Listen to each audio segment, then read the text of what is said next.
Você já entendeu o golpe do ministro Luiz Roberto Barroso do STF contra o Poder Legislativo para salvar Dilma Rousseff? Se não, presta atenção agora. Eu vou mostrar um vídeo que muitos já viram, mas eu vou comentar e acrescentar informações e até trechos de outros vídeos também. É o momento em que o Barroso recorre ao regimento interno da Câmara dos Deputados para tentar comprovar a sua tese de que o texto não prevê a eleição por votação secreta para a Comissão Especial do Impeachment, aquela que foi eleita por votação secreta na Câmara, mas o STF anulou aquela sessão. Então presta atenção aí.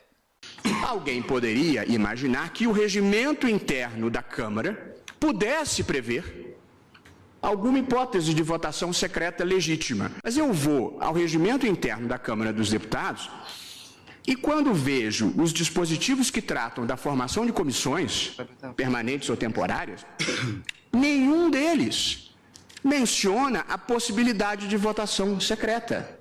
É mentira, tanto que ele vai ler agora os casos para os quais está previsto o escrutínio secreto, como é chamada a votação secreta, com um detalhe: ele vai interromper a leitura exatamente no momento imediatamente anterior a aparecer a expressão "e as demais eleições", que é para mostrar que para todas as eleições na Câmara está previsto o escrutínio secreto. Ele vai suprimir esse trecho, presta atenção.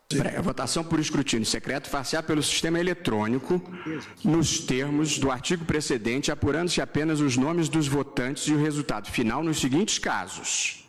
3.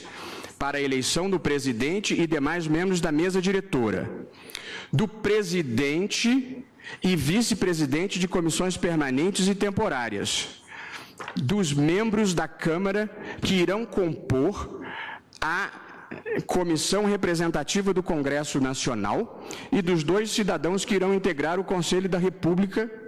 Eu não vislumbro esta exceção como sendo uma exceção de voto secreto.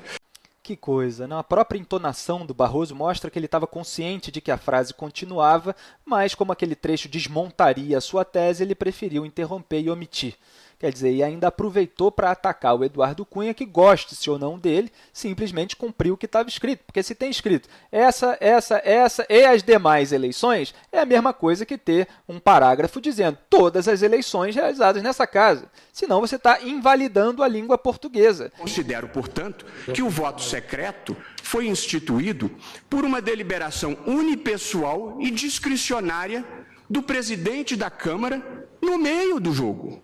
Quer dizer, o Barroso repete a propaganda do PT contra o Eduardo Cunha, acusando daquilo que ele próprio, Barroso, fez, porque uma decisão discricionária significa arbitrária, e é exatamente aquilo que o Barroso está fazendo. O Cunha cumpriu o regimento e ele está atropelando não só o regimento, mas também o artigo 58 da Constituição, que ele próprio, Barroso, em outro momento da sessão, referindo-se a outro item, quando interessava a ele aplicar o regimento, repetiu. Presta atenção.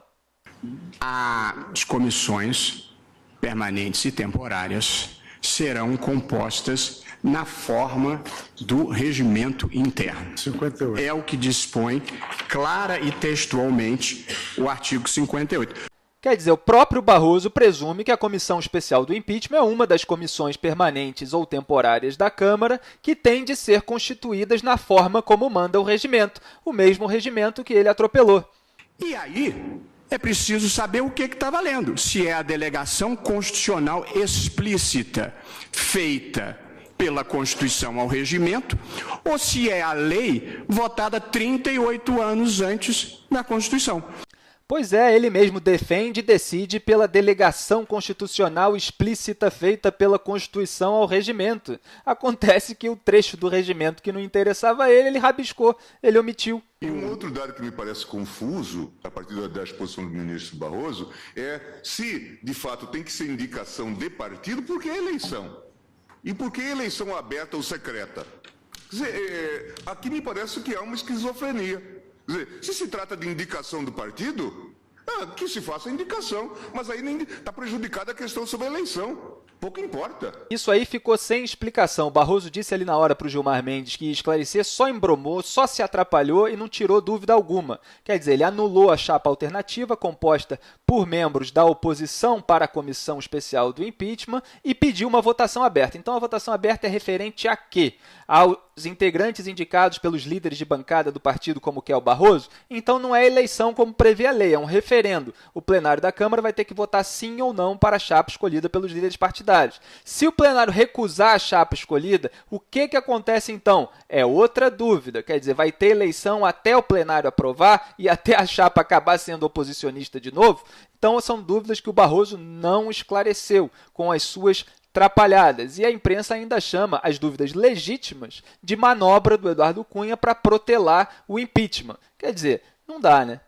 Mas, como eu escrevi lá no meu blog, a farsa não para por aí. O Barroso também falsifica a história ao escrever o seguinte em seu voto: por fim, a votação aberta simbólica foi adotada para a composição da comissão especial no processo de impeachment de Collor, de modo que a manutenção do mesmo rito seguido em 92 contribui para a segurança jurídica e a previsibilidade do procedimento. É mentira! Para a comissão especial da Câmara, que deu parecer no caso Collor, a votação foi secreta. Aberta foi a votação posterior na Câmara pela abertura do processo de crime de responsabilidade de Collor, como vai ser também, já seria de qualquer jeito, no caso da abertura do processo contra Dilma.